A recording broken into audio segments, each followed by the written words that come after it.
Evangelho de Jesus Cristo, segundo escreveu João. João, capítulo 19, capítulo 20, perdão, e versículo 19.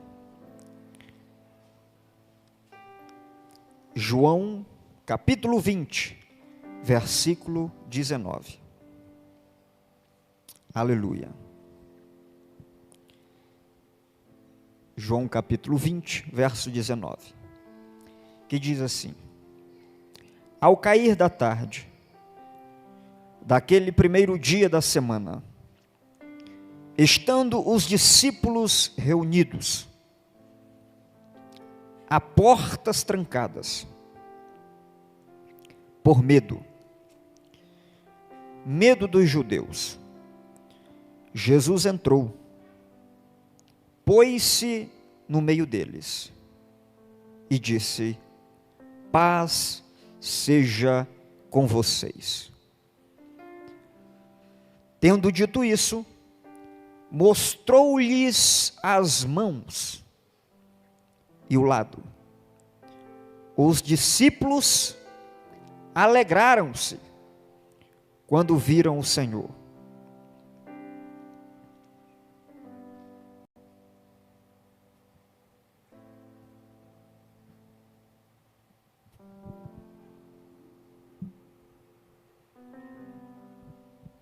Novamente, Jesus disse: Pai seja com vocês.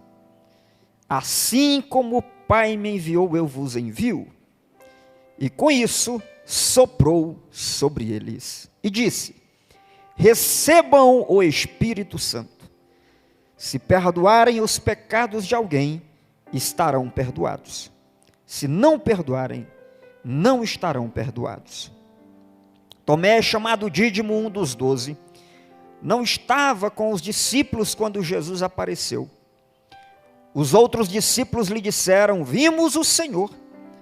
Mas ele lhes disse: se eu não vir as marcas dos pregos nas suas mãos, não colocar o meu dedo onde estavam os pregos, e não puser a minha mão no seu lado, não crerei.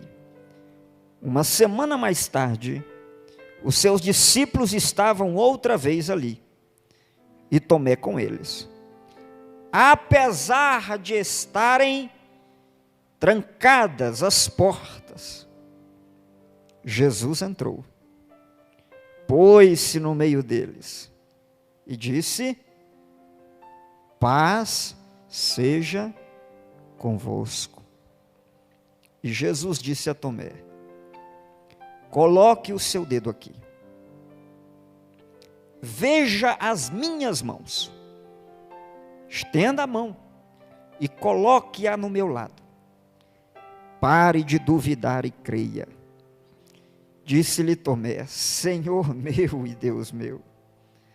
Então Jesus lhe disse: porque você me viu, você creu? Felizes os que não viram e creram. Feliz a quem em J38, porque não viu, mas crê que ele ressuscitou dentre os mortos. Aleluia. Curve a sua cabeça. Pai, muito obrigado.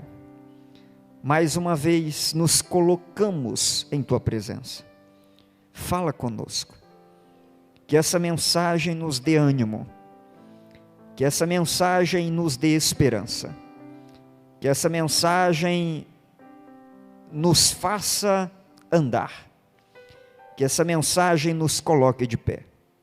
É o que nós te pedimos, ó Pai. Em nome de Jesus. Amém. Tome seu assento. Eu não sei se vocês observaram aqui, mas o primeiro hino que foi cantado, ele dizia: eu não sou mais escravo do medo, eu sou filho de Deus. E a última canção que foi cantada aqui, como que era o refrão lá que fala sobre o medo? Eu seguirei, como que é?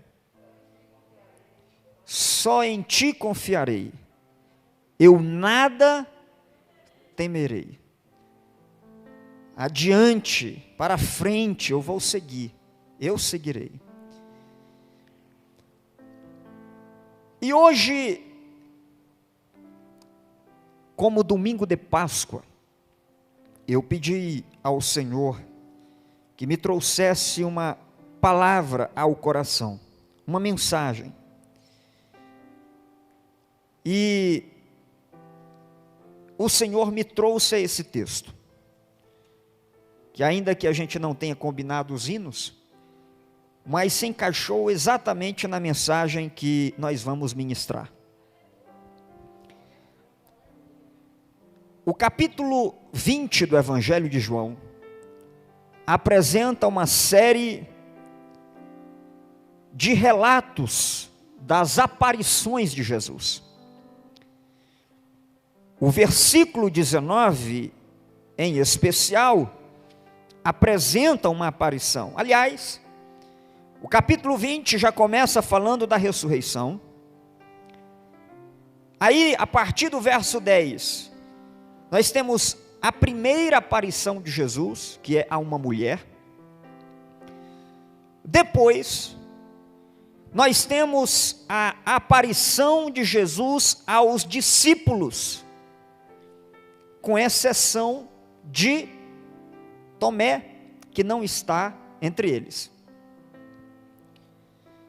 E depois, Jesus ainda aparece, quer dizer, eu penso que ainda um pouco antes, é porque os evangelhos não apresentam todos os relatos. Mas o evangelho de Lucas, em complemento aqui ao evangelho de João, apresenta Jesus aparecendo numa estrada, caminhando com 2 peregrinos que vão para a sua cidade. Aqui, Jesus aparece aos discípulos uma vez, mas como Tomé não está entre eles, Jesus aparece uma outra vez, só para alcançar Tomé. E depois, quando os discípulos estão pensando em parar, quando os discípulos estão pensando em voltar para as suas atividades antigas, quando eles estão ainda sem um direcionamento, mesmo já crendo que Jesus ressuscitou, Jesus aparece a eles novamente, lá na Galileia. Quer dizer, eles estão pescando e Jesus novamente aparece para eles. Então, eu quero chamar a sua atenção, nessa mensagem, para esse tema da ressurreição no dia de hoje. É claro que eu lembro-me muito bem de que há alguns meses, em 2020, nós falamos sobre a ressurreição.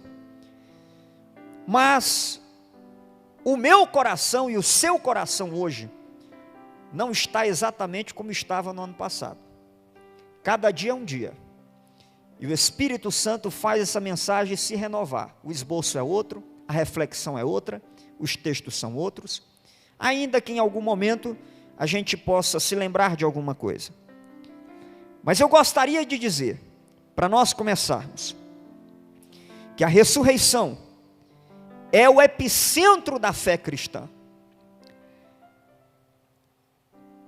Alguém já disse, certo teólogo afirmou, que a ressurreição não é uma crença que se desenvolveu dentro da igreja, mas é a crença ao redor da qual a igreja cresceu. E o ponto fundamental sobre o qual a fé se fundamenta. a ressurreição, ela é a ressurreição do crucificado. Isso a gente não pode esquecer. Por quê, pastor? Porque Cristo ressurgiu, porque morreu. O Cristo que ressurgiu foi o Cristo que foi crucificado. Isso é para nos lembrar de que nós nunca podemos nos esquecer do que aconteceu na sexta-feira da paixão. Nós nunca podemos nos esquecer o que Cristo passou na cruz do Calvário. Não devemos olvidar o que Cristo conquistou ali no Calvário. Porque Calvário e túmulo vazio são dois eventos que se complementam e que se unem para embasar a nossa fé. Por exemplo, no Calvário, Cristo entregou-se por nós. No Calvário, Ele doou a sua própria vida. Na ressurreição, nós recebemos a vida dele. No Calvário, Ele morreu pelos nossos pecados. A ressurreição mostra que por causa disso nós recebemos perdão. No Calvário, Cristo esteve separado de Deus. Quando Ele disse: meu Deus, por que me desamparaste? A ressurreição mostra que nós podemos ter comunhão eterna com Ele. O Calvário mostra que o inimigo foi vencido por Cristo. A ressurreição mostra que nós também podemos vencer com Ele. O Calvário ensina que em Cristo, ou que Cristo venceu a morte. E a ressurreição ensina que nós também triunfaremos sobre ela e que um dia ressuscitaremos com Cristo. Se na mensagem cristã só existisse Calvário, Paulo diz: nós não teríamos esperança e a nossa pregação seria vã. Se a nossa mensagem só contivesse cruz, nós seríamos os mais tolos que existem. Mas nós só falamos das vitórias e das conquistas da cruz, porque Cristo não permaneceu morto, mas o que morreu, ressuscitou e permanece de pé para desfrutar e compartilhar conosco a sua vitória. Paulo disse: se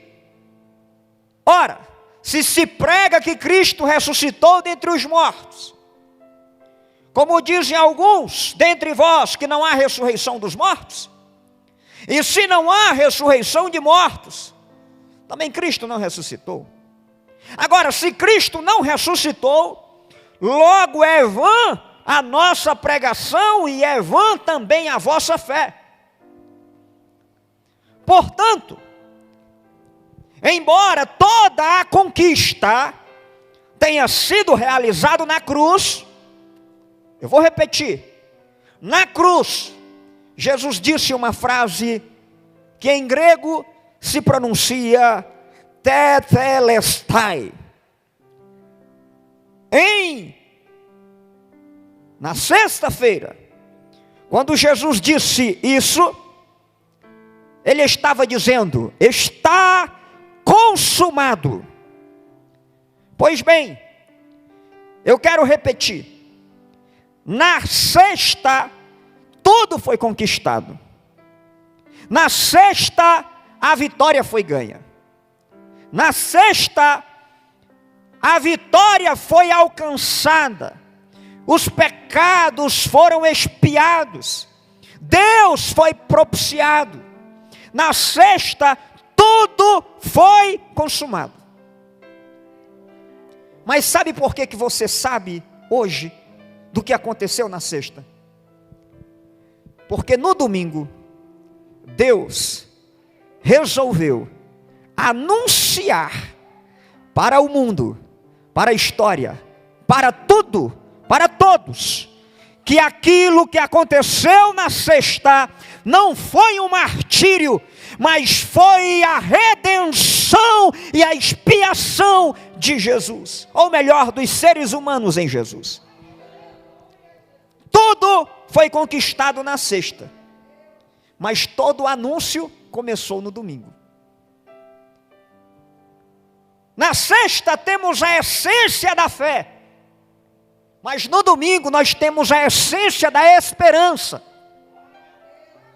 Na sexta nós temos a convicção de que Cristo morreu por mim, mas no domingo eu tenho a convicção de que um dia eu vou morar no céu.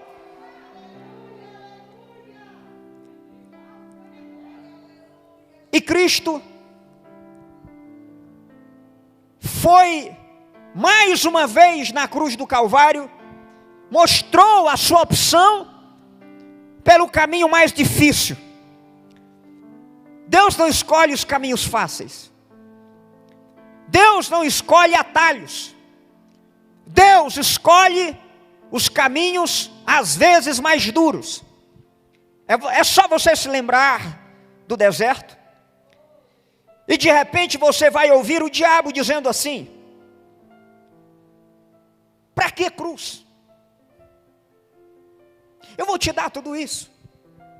É só você se prostrar e me adorar. Para que o caminho difícil? Vem pelo caminho fácil. E aí quando a gente chega à cruz do Calvário, a gente ouve novamente o diabo dizer, através de todos aqueles que inspirados por ele disseram: desce daí. Mas hoje eu meditava sobre isso, e aí o Espírito Santo me revelou uma coisa. Ele poderia ter descido da cruz, mas ele escolheu não descer da cruz, porque ele queria emergir da sepultura.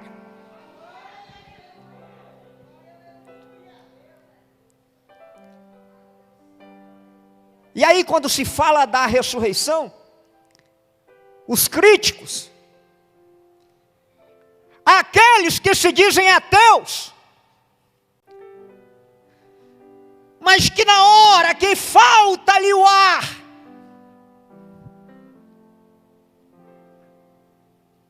acabam dizendo: Deus, tem misericórdia de mim. Esses acabam acusando o cristianismo e acabam nos acusando sobre a nossa crença na ressurreição. Duas coisas sobre os discípulos. Primeiro, dizem que os discípulos eram ignorantes, simplórios demais, gente que acredita em qualquer história de assombração, e por isso acreditaram nessa história da ressurreição. Essa afirmação, essa crítica não se fundamenta na Escritura. Por quê? Porque quando a gente lê, a gente descobre que os discípulos não acreditavam em qualquer coisa, não. Pelo contrário, os discípulos deram trabalho para crer. Os discípulos eram céticos. Os discípulos, mesmo andando com Jesus todo aquele tempo, viram o sepulcro vazio e ainda assim não acreditaram. A Bíblia apresenta eles tendo várias dúvidas.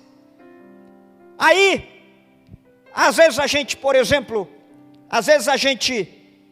diz que Tomé era o incrédulo, mas só que o Evangelho de Marcos deixa muito claro que os outros discípulos também não creram. Olha só Marcos capítulo 16, versículo 12. Depois Jesus apareceu noutra forma a dois deles, estando eles a caminho do campo. Verso 13.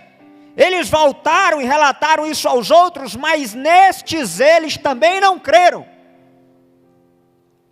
Então não foi só o Tomé que não creu. A diferença do Tomé para os outros é que o Tomé tinha coragem de dizer que não cria. E os outros não criam, mas não tinham coragem de dizer o que se passava na mente, no coração. A segunda coisa, então a primeira está derrubada. Os discípulos não eram pessoas que acreditavam em qualquer coisa. Segunda coisa de que nos acusam. Acusam de que essa história foi inventada. Agora, ninguém que está organizando, ninguém que está na gestão ou na organização de um grupo, de um movimento, de um projeto, é descrito como alguém que está trancafiado e com medo. Nenhum deles acreditou, ou melhor, eles estavam assustados demais. Eles estavam tão assustados que eles não tiveram coragem para estar ao pé da cruz. Eles estavam tão assustados que não tiveram coragem para ajudar as mulheres no trabalho de cuidados com o corpo de Jesus. As mulheres foram sozinhas. Esses homens medrosos, com medo, parecem-me incapazes de inventar uma ressurreição. Ora, raciocina comigo, você que tem uma inteligência abençoada que Deus te deu. Homens que não tiveram coragem de arriscar a vida pelo amigo vivo, vão ter coragem de arriscar a vida ao lado de um defunto, roubando um corpo. Os discípulos não tiveram coragem de ficar do lado dele quando ele estava na cruz. Será que vão ter coragem para estar do lado dele quando ele está no sepulcro? Terceiro, isso eu lembro de ter dito da outra vez. As mulheres, se essa história tivesse sido inventada, ninguém naquela época em sã consciência ia inventar uma história de uma ressurreição, colocando as mulheres na origem dos relatos como testemunhas. Por quê? Porque naquela época as mulheres, o relato das mulheres não tinha credibilidade. Naquela época, se alguém precisasse de uma testemunha no tribunal, não podia chamar mulheres para testemunhar, porque o seu testemunho não era válido no tribunal. Então, numa época machista como aquela, preconceituosa como aquela, que diga-se de passagem, Jesus,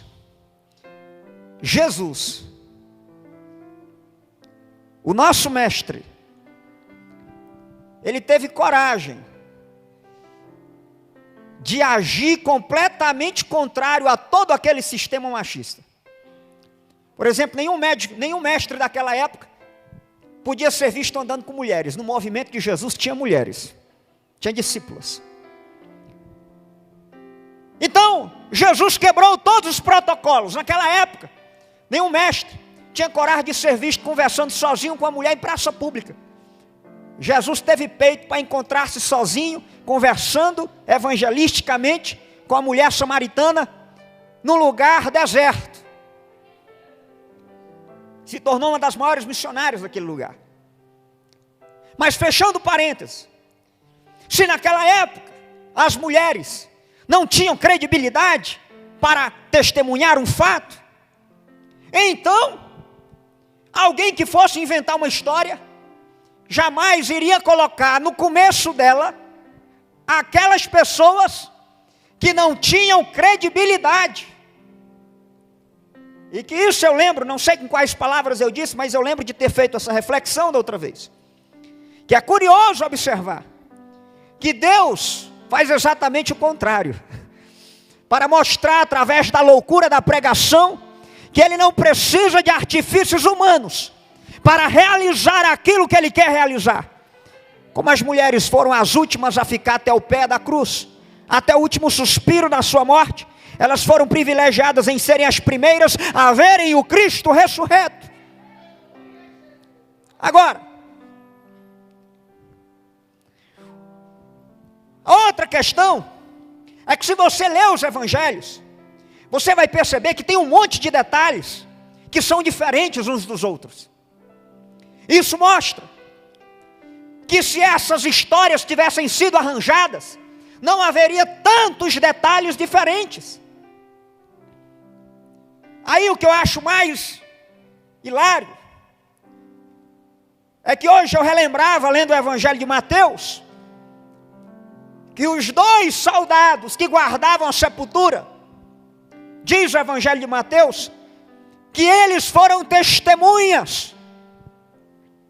Esses 2 soldados estavam lá. Eis que veio um grande terremoto. O anjo do Senhor desceu dos céus. Chegando ao sepulcro, rolou a pedra da entrada, assentou-se sobre ela. A sua aparência era como um relâmpago, e as suas vestes eram brancas como a neve. E os guardas tremeram de medo e ficaram como mortos. Quando os sacerdotes vieram conversar com eles, aí eles disseram que viram. Aí os sacerdotes pagaram eles. E sabe o que eles disseram? Mais engraçado é a história que eles disseram. Eles disseram assim, olha só, a história que eles foram ensinados a contar. Está aqui no verso de número 13, capítulo 28 de Mateus. Vocês devem dizer o seguinte: os discípulos dele vieram durante a noite, furtaram o corpo enquanto estávamos dormindo. E eles aprenderam essa história, receberam uma quantia e reproduziram. O que aconteceu naquela noite? Olha, o que aconteceu foi o seguinte: nós estávamos dormindo, e aí os discípulos de Jesus vieram, rolaram a pedra perto de nós, nós não acordamos, e eles levaram o corpo de Jesus. Aí os sacerdotes falaram assim, o sacerdote falou, se der problema a gente sustenta vocês. Por que eles disseram isso? Porque um soldado romano não podia dormir em serviço. Agora você imagina os 2 dormindo ao mesmo tempo. Isso é impossível. O soldado romano sabia que se alguma coisa acontecesse, eles podiam receber pena de morte. O máximo que poderia acontecer é os 2 falarem assim, rapaz, a coisa está pesada, deixa eu cochilar um pouquinho, você fica aí, daqui a pouco a gente reveza. Mas o que me faz chamar de hilária essa declaração é que, primeiro, como é que eles conseguiram dormir com a pedra sendo rolada do lado deles? Segundo, se eles estavam dormindo, como é que eles viram que foram os discípulos de Jesus? Como é que pode testemunhar de um roubo aquele que dorme? Então, não tinha sentido. Jesus começou a aparecer aos discípulos. E aqui está uma evidência do porquê Jesus não apareceu para todo mundo. Por que Jesus não foi lá na casa de Pilatos, por exemplo? Por que Jesus não apareceu aos sacerdotes? Porque veja, Jesus apareceu aqui para 2 soldados,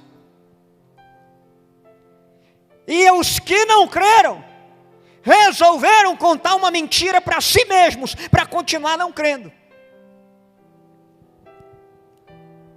E aí certa vez, um determinado professor estava numa universidade dos Estados Unidos, e ele estava tentando falar sobre a fé e a veracidade das Escrituras, dos fatos narrados na Bíblia.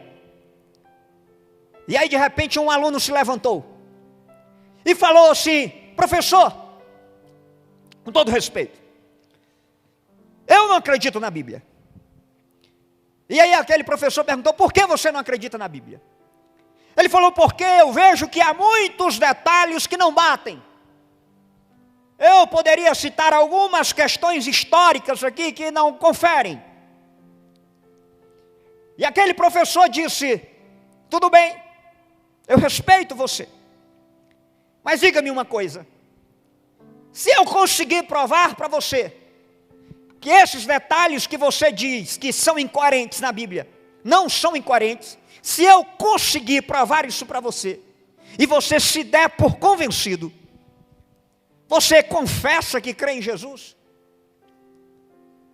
Aí ele deu umas 2 ou 3 desculpas. E aí o professor disse: sabe qual é o seu problema, meu jovem? Ele falou: qual é? O seu problema não é aqui. O seu problema é aqui. Deixa eu explicar isso para você. Porque Deus não enviou Jesus para aparecer aos sacerdotes? Porque o problema dos sacerdotes não era aqui, era a incredulidade de coração. Então, quando nós olhamos para a parábola de Lázaro, por exemplo, o rico e o Lázaro, alguns dizem que não é uma parábola. Aí o rico diz assim, depois de morto: manda, ó Deus, ó Pai, que Lázaro vá lá e pregue para os meus familiares. Ele falou: não. Se não creem nos profetas, se não creem nos vivos, como é que crerão nos mortos? Se eles viram Jesus realizar milagres, se eles viram Jesus ressuscitar mortos, se eles viram Jesus realizar tanta coisa e não creram em Jesus, será que agora creriam em Jesus quando Jesus aparecesse ressurreto? Não, não creriam em Jesus. Por isso é que Deus não está preocupado em provar nada para ninguém. Se você crê, você será salvo, e se você não crê, você será condenado junto com os que não creram. Jesus começa a aparecer aos discípulos. Aí, para os discípulos, como a sepultura vazia para eles ainda não era prova o suficiente, era como se eles dissessem assim: a sepultura vazia prova que ele não está lá, mas não prova que ele ressuscitou.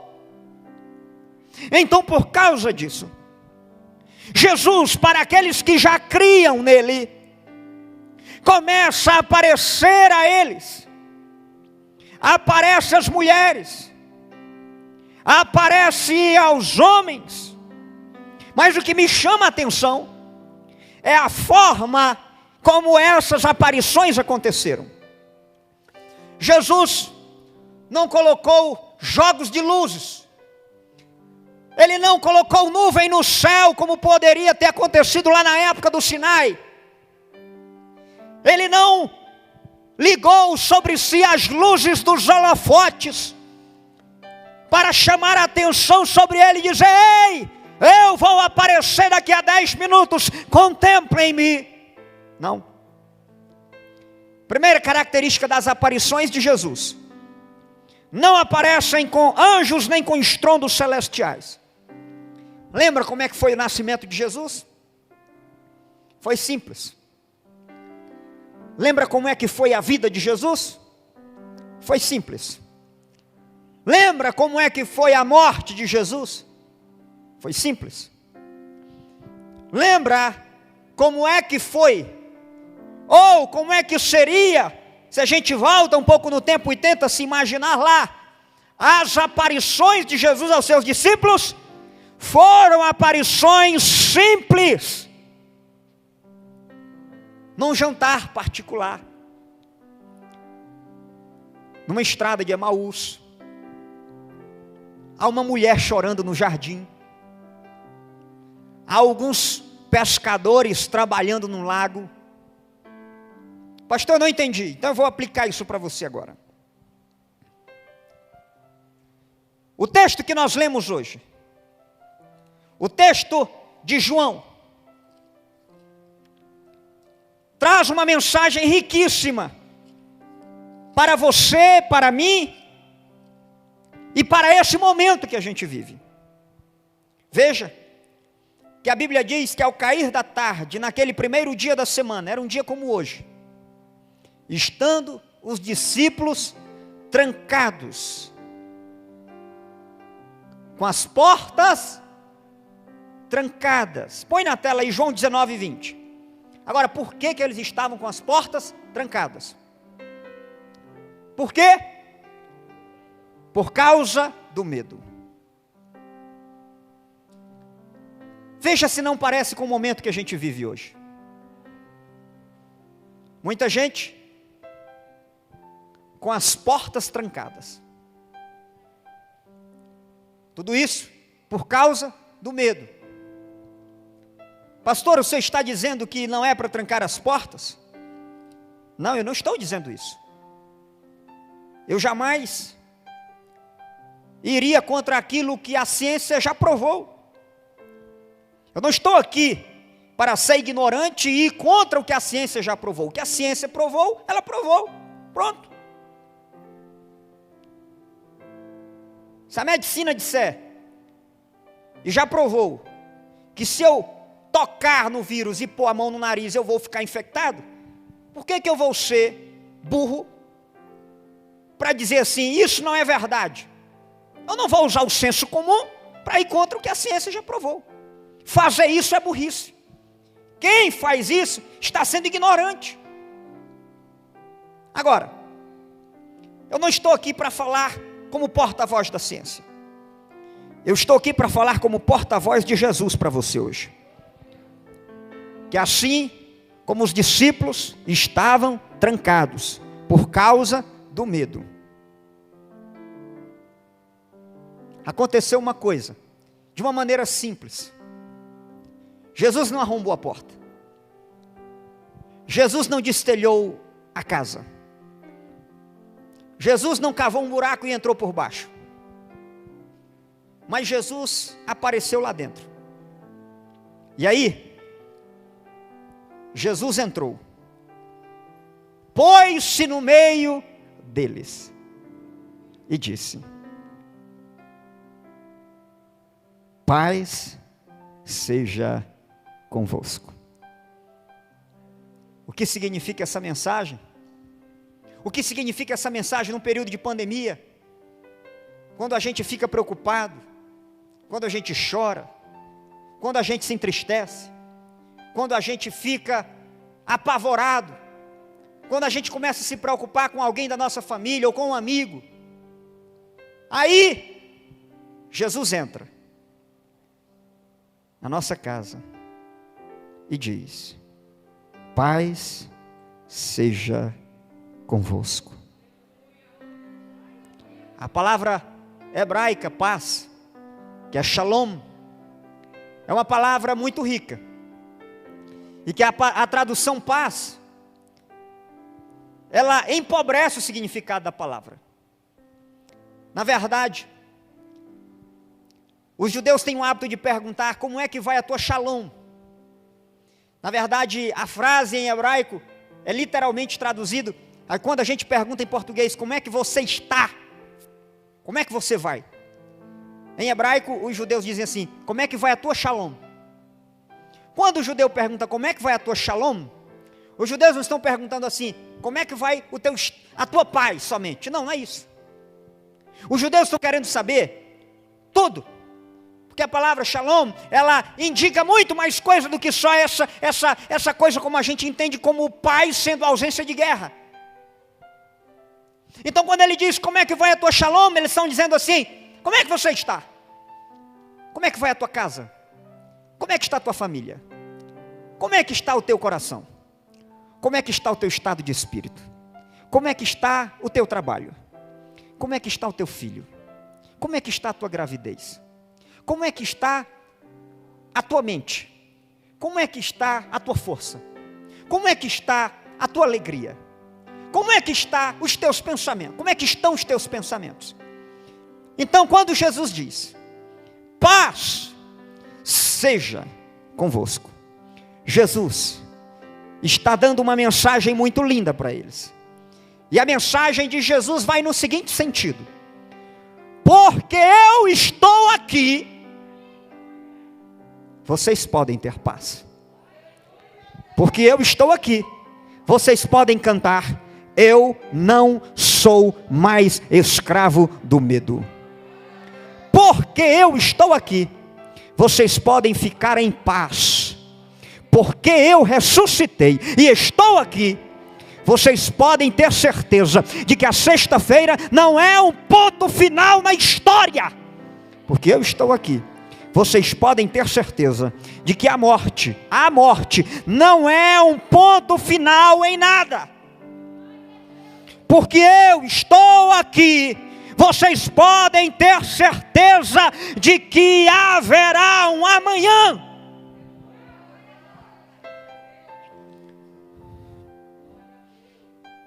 Certo teólogo disse, olhando para a mensagem da Páscoa: morte, não seja orgulhosa, porque você não triunfará para sempre. Jesus já ressuscitou.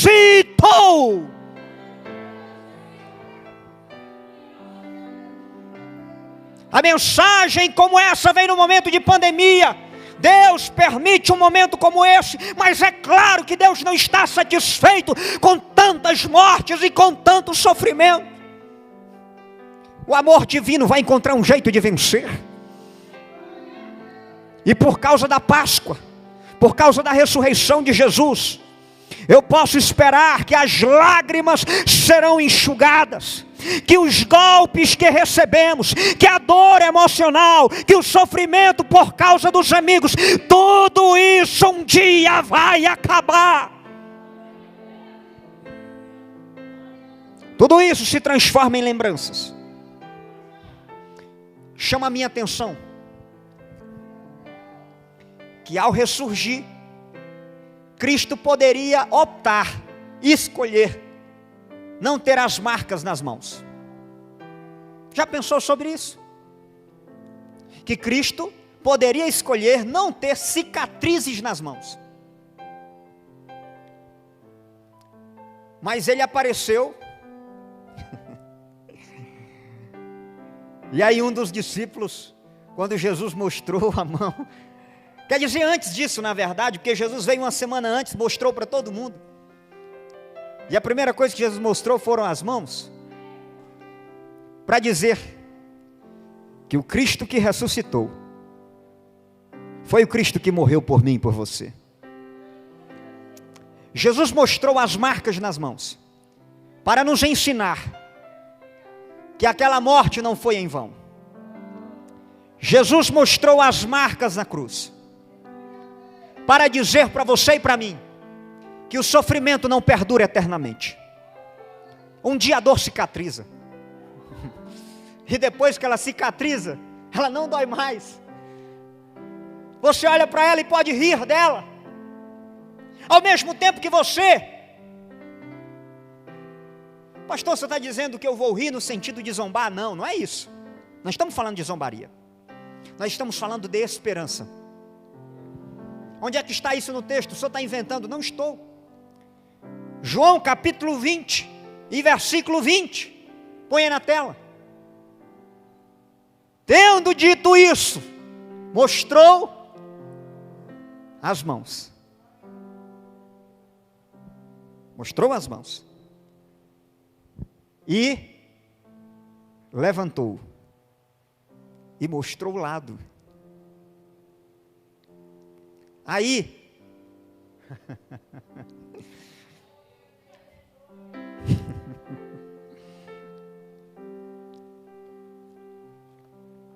os discípulos não choraram. Os discípulos se alegraram. Percebe isso? Por que eles não choraram, pastor? Porque não é mais dia de chorar. O dia de chorar já passou. Foi sexta-feira. Hoje é dia de sorrir. Porque Cristo ressuscitou. A alegria dos discípulos mostra que a dor que passou e que cicatrizou, ela não vai me impedir de viver, ela não vai me impedir de caminhar, ela não vai me impedir de levantar minha cabeça, ela não vai me impedir de cantar.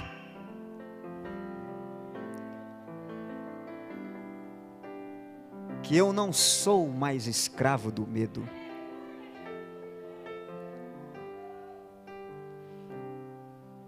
Eles se alegraram quando viram o Senhor. E aí novamente Jesus disse: paz seja com vocês. E assim como o Pai me enviou, eu agora vos envio. E o domingo ressignificou tudo para eles. Porque eu estou aqui ressurreto no domingo. A segunda-feira de vocês vai ser uma segunda-feira de trabalho, de evangelização, uma segunda de esperança, uma segunda de crer que ainda há possibilidade. E eu quero terminar dizendo que a mensagem da Páscoa, ela nos dá a oportunidade de olhar para essa realidade de uma maneira diferente. Veja bem, você tem duas opções de olhar para essa realidade. Quantas? Quantas? Duas. Primeira opção, você pode olhar para essa pandemia, para esses números, que não são mentira, não são exageros, são realidade. Você pode olhar para tudo isso e dizer assim: realmente não tem esperança. A realidade para sempre é essa, é sofrimento. A vida é uma contradição. Não tem esperança. A vida é marcada pela dor o tempo inteiro. A única realidade que existe é a realidade da dor. E aí você se amargura com isso, chora com isso, reclama por isso. Se a única realidade para você, nessa primeira percepção, é a dor, sofrimento, então a Páscoa, a esperança, a vida é uma exceção, é uma contradição. Porque a realidade na sua cabeça é só a tragédia. Tá certo? Agora, a segunda forma de olhar para a pandemia. O outro jeito de olhar para a pandemia é como se a Páscoa fosse o principal ponto de partida. O único fato incontestável acerca de como Deus trata aqueles a quem Ele ama. Aí, quando você olhar para essa realidade, de que a ressurreição de Cristo nos assegura a regeneração, de que a ressurreição de Cristo nos assegura o perdão, de que a ressurreição de Cristo nos assegura a justificação, de que a ressurreição de Cristo nos assegura a glorificação, de que a ressurreição de Cristo nos assegura a eternidade.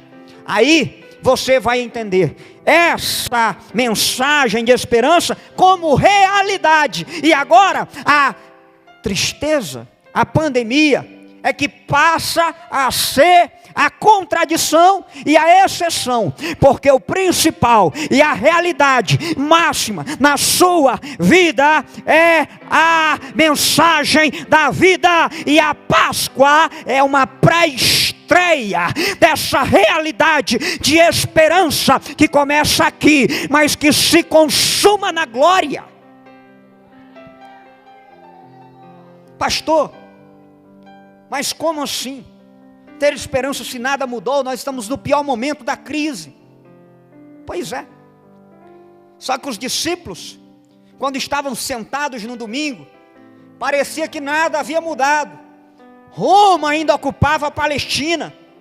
Os líderes religiosos ainda detinham poder, aqueles que mataram Jesus ainda estavam sentados em cadeiras de honra. Só que algo mudou. O que foi, pastor? O que mudou não precisava ser visto por todos. O que foi, pastor? O que mudou não precisava ser visto por Pilatos. O que mudou não precisava ser visto pelos sacerdotes. Pastor, o que mudou? Jesus apareceu no meio deles, quando eles estavam mais apavorados, e disse: eu estou vivo. Eles puderam abrir a porta, olhar para Roma ainda no poder, as coisas ainda quase tudo iguais. Fora, olha aqui, ó, diga assim comigo, fora, diga forte, fora, não mudou nada. Diga, não tenha medo não vou mandar você falar uma coisa errada não. Diga, fora não mudou nada. Agora diga assim, mas dentro mudou tudo. Fora pode estar tudo igual, mas aqui dentro está diferente.